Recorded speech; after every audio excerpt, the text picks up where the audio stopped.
నమస్కారం అండి. ఈనాటి కమ్మని కథ పేరు దానం.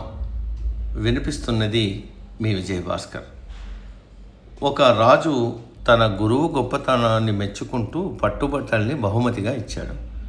గురువు ఎంతో సంతోషంగా వాటిని స్వీకరించి ఇంటికెళ్తుండగా దారి పక్కన ఒక బిచ్చగాడు చలికి వణుకుతూ కనిపించాడు.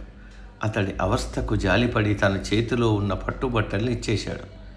మరుసటి రోజు రాజు అటుగా వెళ్ళినప్పుడు తాను బహుకరించిన పట్టుబట్టల్ని బిచ్చగాడు కట్టుకోవడం చూసి చాలా కోపగించుకున్నాడు. కొద్ది రోజుల తర్వాత గురువుకి బంగారు కడియం బహుమతిగా ఇచ్చాడు రాజు. ఆ కడియాన్ని కూతురు పెళ్లి చేయడానికి కష్టపడుతున్న ఒక రాజోద్యోగికి బహుకరించాడు గురువు.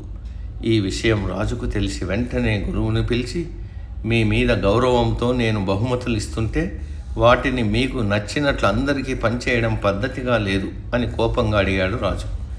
బదులుగా దానం చేయడం అంటే ఆ వస్తువు లేదా సొమ్ము మనది కాదని పూర్తిగా అంగీకరించినట్లు.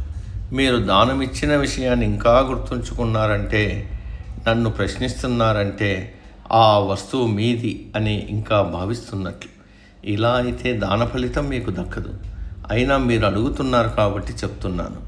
ఆ వస్తువుల అవసరం నాకంటే వారికే ఎక్కువ అనిపించింది, అందుకే వారికి ఇచ్చేశాను, అంతే తప్ప మీ పైన గౌరవం లేక కాదు అన్నాడు చెప్పాడు గురువు.